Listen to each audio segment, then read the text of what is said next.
Hello and welcome to FPL Mate, your best mate for fantasy Premier League content for the 2020-21 season. My name is Dan, and today we're doing a reaction stream, of course, to Game Week 6. Now, the score you see on your screen right now is not my current score, that's last Game Week's, as we do a big reveal for my team this Game Week. Okay, what have we got here? That's not showing the points. Going to show me the points? That's my pick team. Let's go on points. Oh, God. Yeah. 40 points.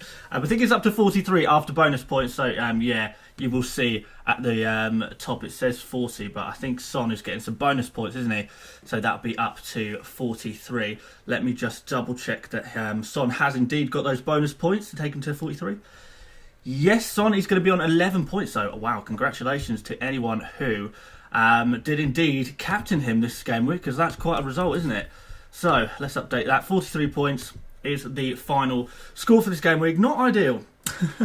Not ideal. And you know, it's strange because the exact same week, that's the exact same team, like every single player in this game week for my starting 11 was exactly the same as last game week. Last game week he got an amazing score. This game week not so much. Lots of blanks all over the place. Lots of disappointments, I suppose, as well. Yeah, it's not ideal, but it's just one of those things in FPL. The same team can be really good one week and then really not so good the next game week, which is not really what we like. But I think we have to chalk this game week down as a bit of an anomaly. It was kind of a weird game week. Only one team scored 3 or more goals, and that was Leeds against Aston Villa. Aston Villa, of course, the team who are performing fantastically defensively at the moment, so that's really unexpected. And no other team could score 3 goals. There was lots of 1-0s, a couple of 0-0s, 1-1s, 2-1s. Yeah, overall, just a very low-scoring game week in general, and yeah, some quite strange point scores as well. So not a lot of the usual suspects didn't score. So Calvert-Lewin, for example, everyone would think Calvert-Lewin, he's guaranteed you points, and you know when Calvert-Lewin isn't getting points in the game week, you know something's going on. So yeah, it's really a case right now of what do we panic? Do we panic? Is this suddenly a terrible team? I don't think it is. Is Salah suddenly a bad option? Is Calvert-Lewin suddenly a bad option? No, of course not. Of course not really. We still want all these players. Still, all of these players are really good, but just this game week, they all happen to blank at the same time. So, yeah, really tough game week. I know a few of you guys will have even tougher game weeks than me, so commiserations. If you did have a good game week score this week, then congratulations, I suppose, because in a game week where lots of people scored poorly, if you did really well, then you know you're probably getting yourself a nice green arrow and a nice a much better overall rank as of now. So yeah, I do want to quickly have a look at, let me just open up this so we can see the wider screen as we like to do. I do want to quickly just show you some of the highest scoring players of this game week, just to show you it's quite strange. So Patrick Bamford, I don't think anyone expected him to score a hat-trick against Aston Villa, who are doing really well defensively. We're all looking at Aston Villa defenders and stuff, weren't we, guys? So yeah, for Bamford to score a hat-trick, that's kind of disappointing there. But, you know, if you have Bamford, and 27% of you guys will have Patrick Bamford, you're rocking in the points, aren't you? We love that.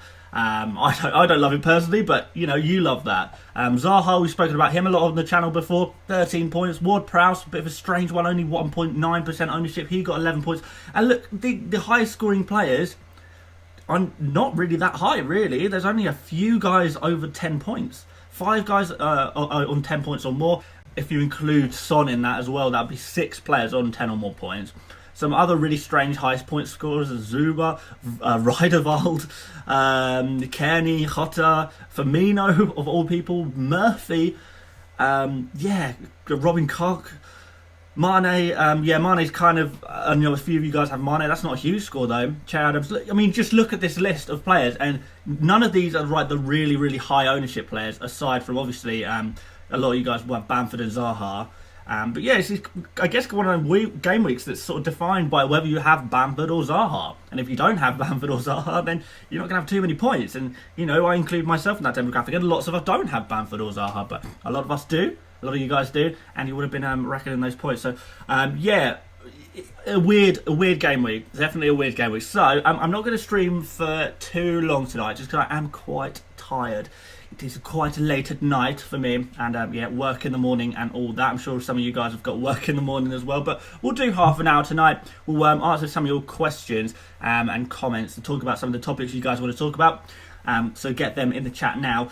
And also we'll have a look at any potential price changes, as we always do at the end of these streams as well. We do like to look at our price changes, don't we, at the end, so we'll do that as well. So yes, welcome everyone. Thank you so much for joining me today on my channel, on my stream. I have decided to set a little I've just had a super chat. Let's do the super chat first, and then we'll talk a little bit. But yes, Gareth H, forget the game week. Shouts out to Gareth Hume. Well, Gareth Hume, thank you so much for the super chat, and a big shout out to you. Thank you so much for that donation. That's very, very generous of you. Thank you very much for that, and yeah, big shout out. Dylan Williams, it's my birthday tomorrow. Happy birthday for tomorrow, Dylan. And yes, why can't Solomon came blank for once, says Timone. I don't know, they just can't, can they? And when one scores points, the other scores points too. It happens every time. Mishan had Bamford on the bench. That is devastating. That is really, really devastating. We don't like that at all. Glad I kept Vardy. You told me to get rid of him. Well, you know, the stats tell me that Vardy is a bad choice right now, and you know, he's got some poor fixtures as well. I know Vardy does tend to thrive in the poor fixtures. I don't know. I would much rather have Harry Kane in my team than Vardy. If I had the choice between one of the two, I would go for Harry Kane every time, I think. So, yeah, no, fair enough. If you want to keep Vardy and you think he's going to get some more points. Oh, Christopher, I got 15 points. That is a really that's really not ideal, is it, mate? Yeah, no, sorry to hear that. That's but you know, it's been a tough week for a lot of people. You know, a lot of the big YouTubers, the big streamers, the big you know, pundits on FPL. Lots of people struggled this week, so don't beat yourself up about it. It's one of those game weeks. It really is. It's Brusket Bauer. It's my birthday today. Happy birthday to you. Wasting time on Arsenal. I am wasting time on Arsenal. That's why I don't put any of their players in my fantasy team, despite the fact I support them. Thoughts on keeping Reece James? Well, Reece James, yeah, I think he's a risky one because you don't know whether he's going to play in each individual game week. So, you know, if you're happy to accept the risk that Reece James is sometimes not going to play, then yeah, you keep him. I had 12 points before Son captain and Kane. At least now I have a decent score. Yes, now it does sound like you've got a slightly better score now. 12 points. That's not a great start to your game week, is it? Yeah, really, really tough, isn't it, guys? Arthur captain Ozil. I don't believe you. Show your team. Okay, right. Let's get my team back on screen, because I think that's probably the thing that you guys are most interested in, especially if you've just joined me on stream. Yeah, here we go. If you'll excuse the little bit of lag there. There we are. Let's line that up nicely so you can see my bench as well. 5 points from Walker-Peters on the bench there as well. Not too disappointed by that, to be fair, because I was never going to drop Robertson, really, and he's the only defender who I would have you know, done a bit better if I had played Walker-Peters. Didn't expect Everton to score 0 goals. I mean, how often is that happening this season? Never. Absolutely never. Calvert-Lewin, of course, blanking, getting the yellow card as well. Disappointing stuff, but alas, we move on. It's not all bad, is it? We've got to have some positivity in our lives. Come on, guys, have some positivity. So yeah, let's see how many of you guys are in here today. 711 of you guys today. That's fantastic. Thank you so much for all of you to join me today. Please do leave a like on this stream if you are enjoying what you're seeing today. And also, I think we should set a little subscriber goal today to 41,000. I reckon we can hit 41,000 subscribers today, and all we're going to need is 37 of you guys, 37 of you between now and the end of the stream to hit that subscribe button. If you're enjoying what you see, you will not regret it. But let's go back to your guys' questions in the chat and talk some more FPL. Let's talk FPL. Yeah. Hey mate, do you think it's worth keeping Watkins or replace him for Bamford/Mitrovic? I don't think I'd bring in Mitrovic right now, just because Fulham are not doing so great. Bamford would be a knee-jerk transfer indeed, wouldn't it? Watkins statistically looking pretty good, to be fair. So yeah, I don't think there's a concern about keeping Watkins, to be honest, because like I say, sometimes you've got to look at stats and say, oh, okay, it looks like this player might score at some point or another. Let's just have a little patience with them. So I do try and do that. Vincent Elbays, we're all subscribers already. I'm sure not all of you guys are subscribed. I'm sure some of you guys have not subscribed yet, and if so, please do consider subscribing. Dino replacement. Well, the obvious Dino replacement for me, I would say off the top of my head right now, would be Ben Chilwell. Yeah, I do think I would want Ben Chilwell in my team if I didn't already have him, and I do have him.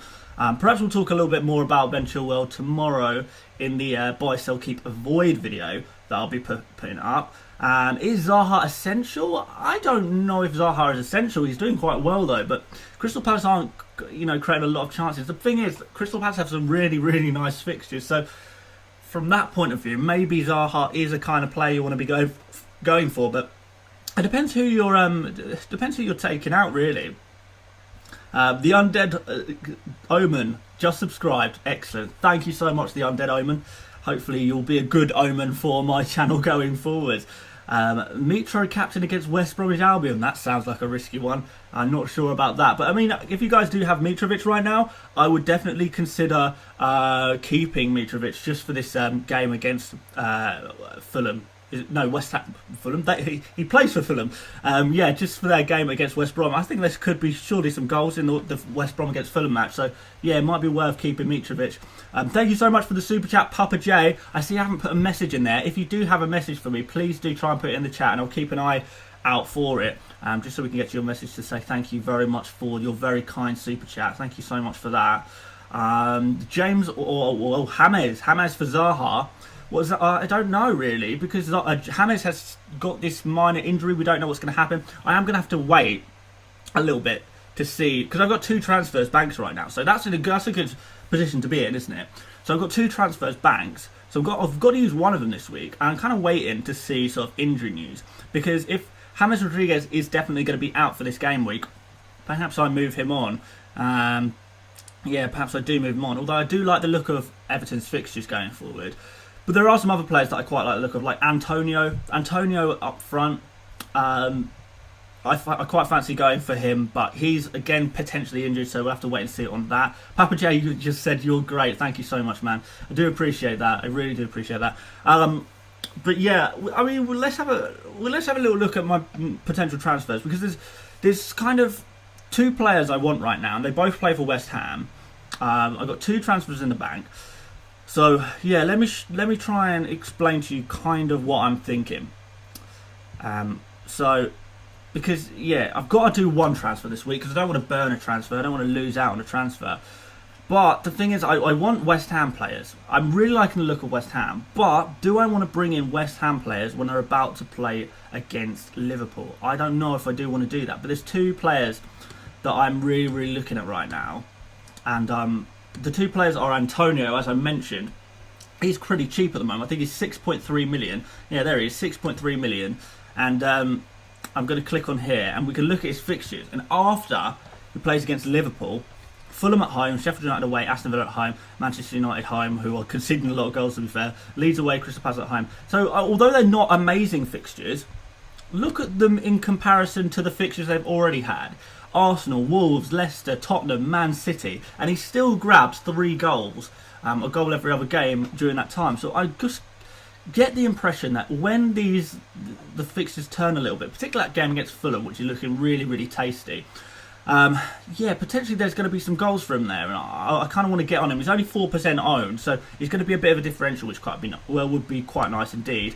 And the other guy I really, really want to get in my team, and I will definitely get in my team, whether I do it on this game week and put him on the bench, or I do him the game week after, ready for game week 8 against Fulham, is Vladimir Coufal. I've been calling him Coufal for a while now, but it's apparently pronounced Coufal. So yeah, Coufal, he's looking amazing. I mean, I've spoken about him a lot. If you guys have watched my channel before, you'll know that I speak very highly of him. But it's time to put my money where my mouth is, I think, and get him in my fantasy team. He's let's have a look at his history. So clean sheet, assist. So even though, yeah, he hasn't got any clean sheets in the last 2, West Ham are looking defensively really quite solid, statistically speaking. And, you know, they're getting a couple of clean sheets as well. And, yeah, he's looking really good. At 4.5 million, I think he provides so much better value than You know, other people might go for Creswell at 5 million, Masuaku at 4.5 million.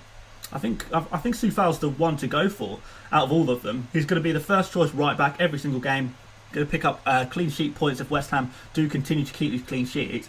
And he's just got so much assist potential. He's bombing forward, isn't he? Always trying to get the crosses in. Really hard-working player up that right-hand side. Really liking the look of him. And I am definitely going to get him at some point. It's just a case of whether I get him this game week and put him on the bench, which seems a bit boring, really, doesn't it? Or get him for that game against Fulham. I'm more tempted to get Antonio this game week in for Morpay, I think, because Morpay plays against Spurs, which, you know, that Spurs do concede a lot of goals, but or they don't often keep a clean sheet, but, you know, they did keep a clean sheet today, so I don't know, maybe there's some defensive improvements to be had there. So yeah, it would be Morpay out for Antonio, or I suppose I would have to take out Luke Ayling, because with defenders you kind of want to look at fixtures mostly, and looking at Ayling's fixtures, it doesn't look great. So Leicester, Crystal Palace is okay, Arsenal, Everton, Chelsea, West Ham obviously a little difficult, and it doesn't really get much better until like game week 13. On the other hand, Walker-Peters, he's looking a little bit nicer, I think. So yeah, Aston Villa, Newcastle, Wolves. Aston Villa, maybe, I don't know what attack's going to turn up, although, you know, they do look like they can get some goals, so I'm not convinced by that one. But Newcastle at home, really good fixture for a defender. Wolves away looks like a good fixture for a defender. And then you've got Brighton and Sheffield United there as well, a little bit later down the line. And then, you know, then some of the more tricky fixtures happen. So in the immediate future, Ayling looks like he has worse fixtures than Kyle Walker-Peters, and therefore Ayling would be the one to make way for Soufal. Unless, of course, I go for Antonio for Morpay instead, or unless, of course, I do both. I could potentially do both, but seems like a bit of a waste of time. I don't think I would want to do that. I just don't want to burn a transfer, and, you know, I don't hate my team. I think it's a pretty good team overall. But yeah, I'll switch back to the points page, because there are always comments in the chats. People ask me, how many points you got? How many points? 43. And yeah, this is what my team, it looked like this game week. In fact, you know what? I'm not going to show that, because you can see my score already in the header. So let me show you how, you know, what I will probably line up with. If I make no transfers, which I am going to make one, this is how I would line up right now. This is my bus team. This is what I'm currently thinking. Kane captain. I think that's a pretty sensible one, isn't it? Salah vice captain. I like to do a captain and a vice captain from different games, just in case one game gets called off or something like that for COVID, potentially. But yeah, it looks pretty good, doesn't it, on paper? But then again, at the beginning of this game week, I said my team looks amazing on paper, but it didn't perform. So you never quite know. But you know, Spurs, you know, Kane and Son, they are still proving to be really, really consistent, even though, you know, some of the other players might have had some blips. Kane and Son still doing really well, so I think that's the area I want to be focusing on, particularly for captaincy against Brighton, which is a nice fixture. And yeah, I think I've got another nice fixture. Is it West Brom they've got after that, Spurs? Yes, they've got West Brom away after that. So yeah, Kane and Son are the players I'd want to have the most right now. So if you guys have not got Kane and Son, definitely think about how you can get them into your team, and yeah, think about captain one of them as well. Yeah, do think about that. But yes, I will go back to the chat, because I know you guys like to. You probably have plenty of questions. So what questions have you got? Rodrigo or Bamford? If I'm going for either Rodrigo or Bamford, I go for Bamford every single time. Kane has got the assist. That's right, Kane did get the assist today, which is quite nice. It was Baba Booey week. It was indeed Baba Booey week. Michelle says keep up the hard work. I will do everyday videos apart from weekends. You know, weekends is for watching football, not for making videos. You know, Morpay and Foden out for Zaha and Bamford. I don't know about that. Morpay is looking pretty good. Not amazing, but pretty good. And Foden's look really, really good as well. Foden is not a player I would be looking to take out my team right now. Not at all. Hi, Dan. Wilson for Antonio. Well, yeah, it depends. It depends on Antonio's fitness. He is sort of carrying a minor injury. So I do think we should just wait out and see if we hear any news about Antonio's fitness, and then we can sort of think about whether we bring him in or not. Sell Podence, Paul Vorm. Well, yeah, I would definitely think about that. Yeah, Wolves in general not looking great in attack. Why are you playing Ayling ahead of Walker-Peters? Because quite frankly, Leicester look like the worst not like they don't look like they're going to score a lot of goals. They never really look like they're going to score a lot of goals. The only times they've really scored goals is when they've got a load of penalties, and penalties have completely dried up this season, haven't they? And not a lot of penalties at all, really. So yeah, I don't think Leicester have got a lot of goals in them, to be honest. So that's why I like Ayling. Ayling also I quite like defensively. And then on the other hand, Walker-Peters against Aston Villa. It's an away fixture. You know, Ayling's got a home fixture.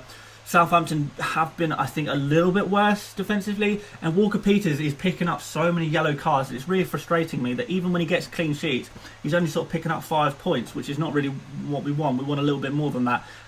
Ayling, on the other hand, you know, he looks on to get some bonus points this game week. He didn't get bonus points in the end, but yeah, at one point it looked like he was going to get some bonus points as well, which would have been really tasty. And he does like to pick up some bonus points as well, Ayling, when Leeds look like they're going to keep a clean sheet. He bangs in loads of crosses as well, so always potential for assist. I know Walker-Peters has that assist potential as well, but I don't know. I just kind of... Aston Villa have looked really likely to score this past couple of game weeks, but they sort of haven't. They've only scored 1 goal in the last 2 game weeks. I kind of feel like they're due to score from some more. Grealish particularly, getting some really, really good chances, not quite taking them perhaps.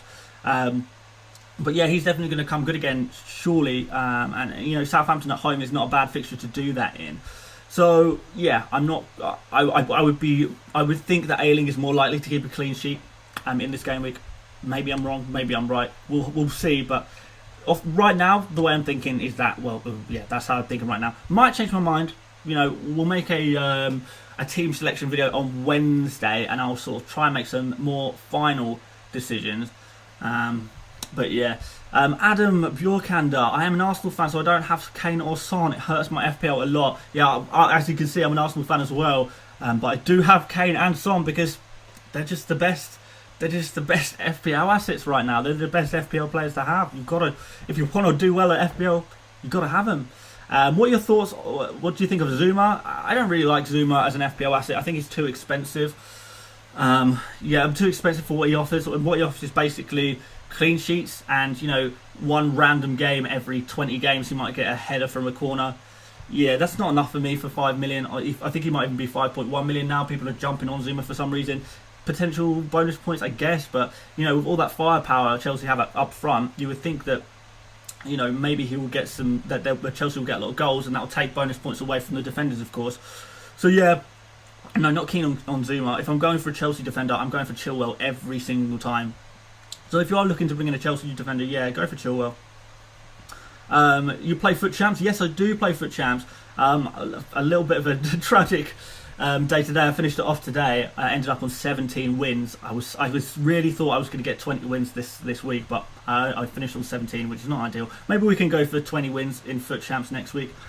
Dallas or Ayling or Walker-Peters. For this game week, I would most probably like to go for, I guess, Dallas, really. Just because with some injuries that Leeds have, it is meaning that Ayling is having to play in defence. But I don't know, long term I prefer Ayling, so I would always recommend, if you're making if you're on a wild card or something and you want a Leeds defender, I would go for Ayling. But saying that, long term I prefer Kyle Walker-Peters for fixtures. It's just this particular game week I'm probably looking at Leeds. So Joshua J, who would you pick, Dan? Zaha, Grealish or Foden? Probably, if I could have any player of those 3 right now in my team, I'd potentially go for Foden, to be honest. Foden's looked really good, really consistent, and yeah, I've really liked the look of him, so I'd perhaps go for Foden there. But they're all great options. They are all great options. I don't think you can really choose a wrong one there. Is more pay to Bamford too knee-jerk? It's definitely knee-jerk, yeah. That doesn't always necessarily mean it's a bad decision. Like I said, I don't massively like the look of Leeds' fixtures, so I'm not going to go there. But yeah, I wouldn't blame if you did, if I'm completely honest. Someone's asked, is it time to sell Trent Alexander-Arnold? I think it might be. I think it might be time to sell Trent Alexander-Arnold. Yeah, we could potentially get rid of him now. Just, Liverpool aren't keeping clean sheets. They've not got the full, you know, they've not got Van Dijk. Trent Alexander-Arnold is not getting as many attacking returns as perhaps we would want. So yeah, no, he ties up a lot of money. He's down to 7.4 million. So it's so much money to be spending on a defender. Arguably, you would get more out of someone like Ben Chilwell, who is, you know, almost 2 million cheaper. Think about that. Think about, you know, compare Chilwell to Trent Alexander-Arnold. Who's more likely to get clean sheets? who's more likely to get assists and stuff. Arguably, Chilwell wins on both of those accounts, and he's almost 2 million cheaper. You know, to me, that sounds like if you've got Trent Alexander-Arnold and you want a Chelsea defender, you haven't got Chilwell yet, I think that's the transfer that you want to make right now. So, yes, in answer to your Trent Alexander-Arnold questions, that's probably what I would do. Is it time to sell DCL after one blanking game week? You must be mad. No, that is the definition of knee-jerk. If you're taking Calvert-Lewin out after he blanks for the first time in 6 game weeks, you've got to be knee-jerk in there. Surely, let's keep him in your team. Address Podence. I spoke about Podence very briefly. I don't like Podence just because I don't really like Wolves as an attacking side right now. Obviously, Jimenez is usually pretty reliable, but outside of that, Wolves are not scoring enough goals. If they were scoring like 2-3 goals a game, then yeah, you would start to think about bringing in some of their midfielders, but they're not. They're scoring a maximum of 1 goal a game. It's usually Jimenez who's scoring that 1 goal a game. So yeah, outside of Jimenez, I wouldn't be looking at any Wolves attackers really. Defenders, on the other hand, yeah, you might want to have a little look at them. So yeah, Che Adams or Morpay, are you bringing them in or taking them out? I mean, I would probably right now rather have Che Adams than Morpay, but I don't think you necessarily need to panic about taking out Morpay. I might, saying that I might switch Morpay out, but yeah, I'm not sure. Thoughts on Killman? Killman is a little bit of a risk because obviously he's a bit of a rotation risk. I don't know if he's going to be playing. It's either going to be because Marcel and Ait-Nouri are going to be the guys who play at left back for Wolves longer term, right? Johnny Otto even longer term. So that means that either Roman Saiss or Max Killman, one of those has got to drop out the starting 11, or either that or they rotate and one plays every other game or something like that. So you've got a little bit of a rotation risk problem and a bit of a headache that you probably don't want, to be honest. I would be far more comfortable having players in my team that I know are going to play every single game week. Obviously, if Killman continues some really nice performances, then maybe he nails himself down a place in the Wolves side, but I would want to see that over, sort of 4, 5, 6 game weeks when everyone's fit, before I would be comfortable doing that, because also he's so cheap. I know he's so cheap, and it feels like cutting corners a little bit, so I'm not fully convinced there. But yeah, we'll see. I mean, I'm not saying Killman is a bad pick. I'm just think it's a little bit of a rotation risk right now, and that's why I wouldn't personally be going there. Yeah, Mouldy, regular viewer, Wolves aren't scoring goals, I would avoid that. Yeah, completely agree. Going forward, Wolves are just not really scoring many goals. Defensively, yeah, they look okay. They do look okay. But, there's not enough goals there, for us to be going in for some of the midfielders and stuff. Soufal or Castan or Lamptey. Soufal is the one, is my pick. My personal pick, but, Liam McMaster, massive fan, been watching since day one. Oh, nice one, mate, nice one. Patrick Bamford or Che Adams for a cheeky option. You know what? A cheeky option, I think Patrick Bamford is probably the safer pick, just because, in the Leeds side, Bamford is the main goal scorer. In the Southampton side, it's not Adams who's the main goal scorer. It's Danny Ings. So, you lose a couple of points there, but they are combining pretty well, to be fair, Ings and Adams. So it is kind of a case where Adams scores, perhaps Ings gets the assist. If Ings scores, perhaps Adams gets the assist. Quite a nice little combo there, maybe. But yeah, not sure. Not sure. They're both good options, but I think I probably prefer Bamford.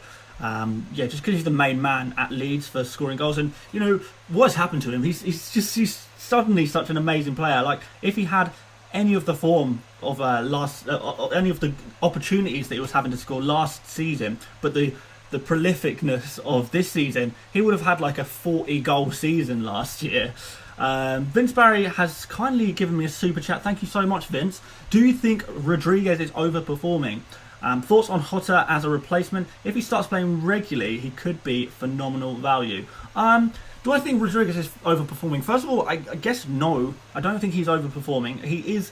I mean, we've seen it for years and years and years that James Rodriguez is a fantastic player. So to say he's overperforming, I don't think we can really say he's overperforming, because we know he has that ability in his locker.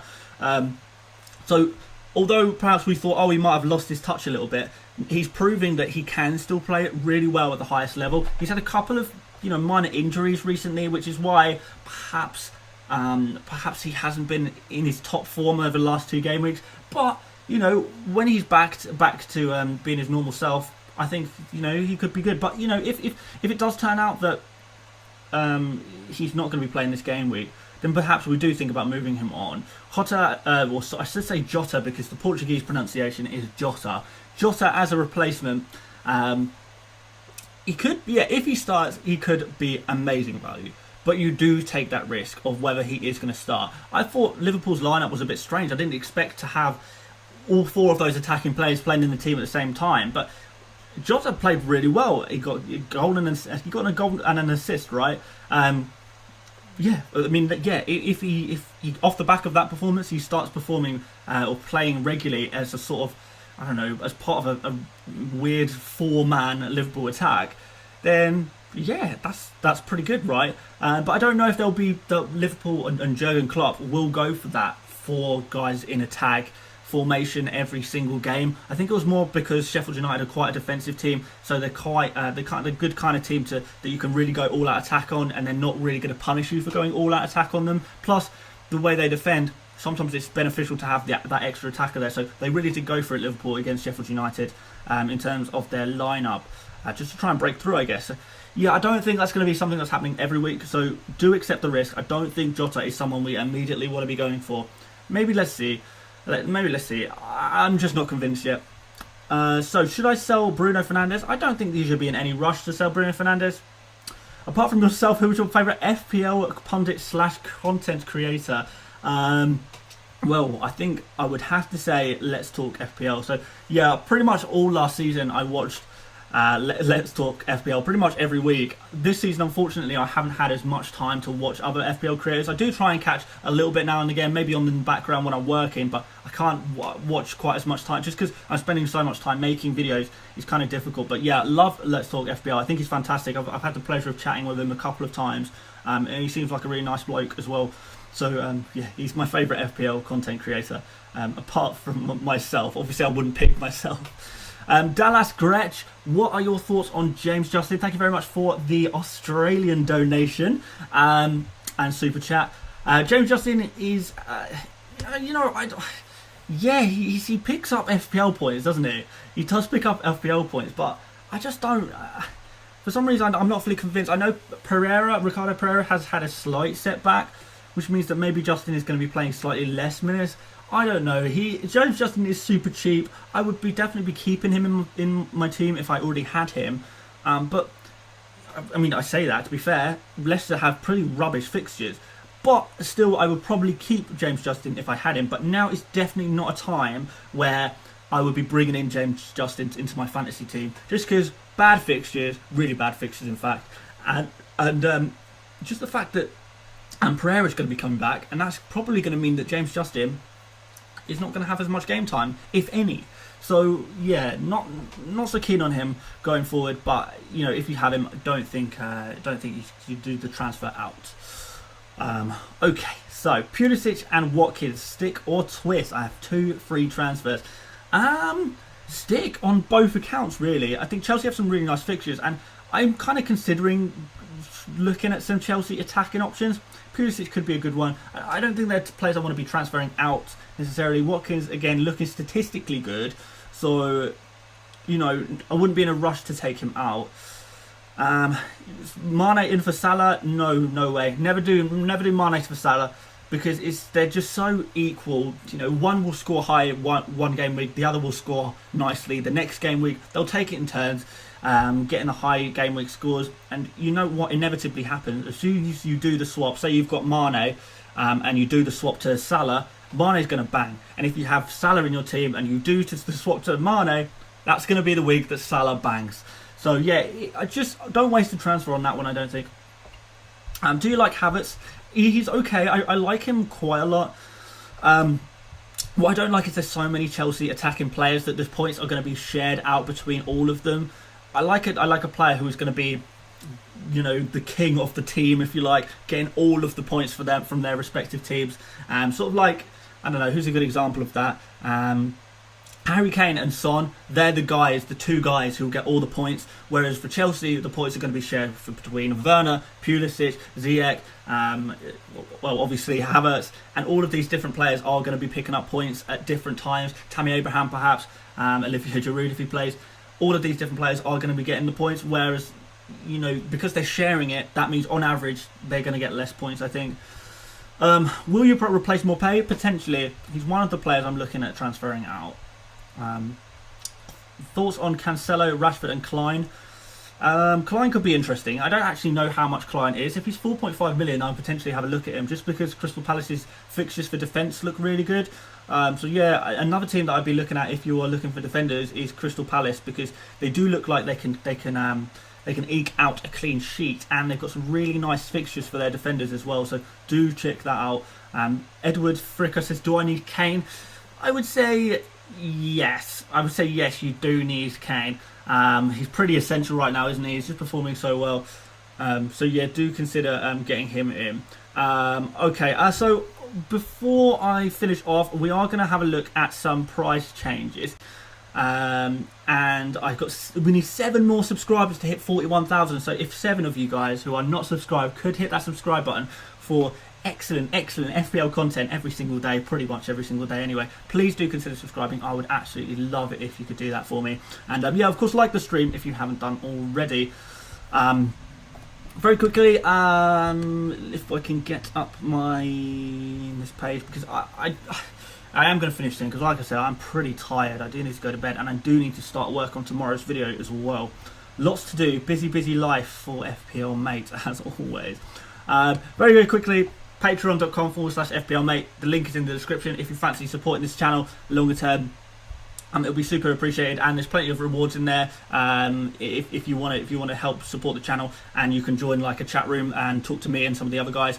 You can get your name in videos. You can there's all kinds of stuff. You go check that out if you want to check it out. The link is in the description, or patreon.com/FPL Mate. But as promised, let's look at some price changes. So if you have not seen this website before, it is called FPLstatistics.co.uk. It is my absolute favourite FPL tool, and no, they have not paid me to say that. In fact, I've never even spoken to the guys there. I just think it's a fantastic tool. I really do. I've used it for so long now, and I pretty much check it every day for any potential price changes. So how it works is, if you see on the right hand column where it says target, there are some numbers here that are over 100. So the idea is that if a player's target is over the number 100, that means they are due a price change overnight. So if it's plus 100, that means they're going to be going up. If it's minus 100, that means they're going to be going down in price. If they're sort of at 89.5, that means they're getting towards the price rise, but they're not quite there yet. Perhaps that will go up a little bit more, but it's all live. It's all updated live. So it looks pretty much like Zaha is definitely going to be going up tonight. He's going to be going up in price. Jack Grealish could potentially go up. He's he is above 100, but he's sort of on the edge there.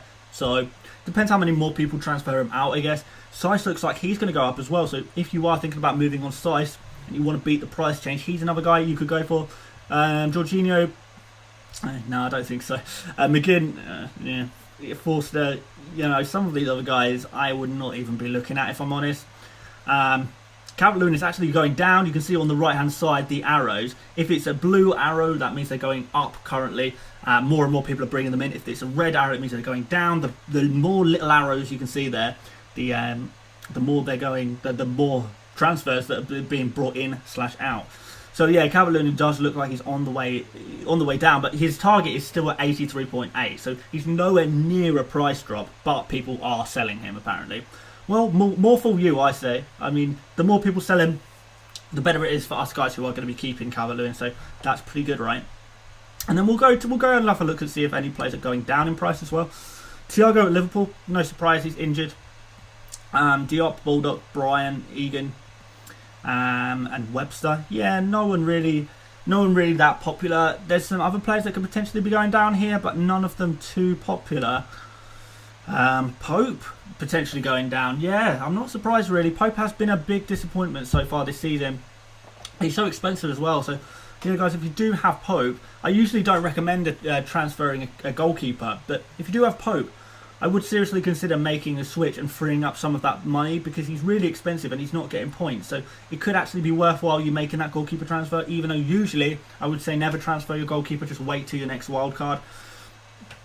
So yeah, who else is kind of popular here? Williams at Liverpool. I don't know why anyone's got him. But not, yeah, a lot of these are just bench fodder. Tierney's going down. That's not too surprising. Well, I mean, yeah, very close to the target anyway. Yeah, all of these guys, I don't know if they're actually going to go down or not. They're pretty close to their target of minus 100, but yeah, not sure. But yeah, there's a few players that are potentially going up and down. So yeah, have a think about that, guys. If you are looking to make some early transfers, you want to beat some price changes, you want to increase the value of your squadron. Yeah, that's oh, okay, apparently I've got 41,000 subscribers. We hit 41k. That's fantastic. Let me just check. Yes, we did. Fantastic. Thank you so much, guys, for that. I really appreciate that. I think that's a pretty good note to end this stream on. So yes, I am going to end this stream now, but before I go, I do want to say that tomorrow we're going to be doing buy, sell, keep, avoid. I've already planned what players I'm going to be speaking about. I just need to write some notes and look up some statistics as well to share with you guys. And we'll do buy, sell, keep, avoid video tomorrow. New subscribers, of course, hopefully you'll enjoy that. So yeah, see you tomorrow on that, guys. Thank you so much for 41,000. Thank you so much for all of the super chats today. That's super appreciated. Thank you so much. And please, guys, before you do leave a big like on the stream, and I'd really appreciate that, guys, if you could do that for me. So yeah, thank you so much for watching, and I will see you tomorrow for a buy, sell, keep, avoid video.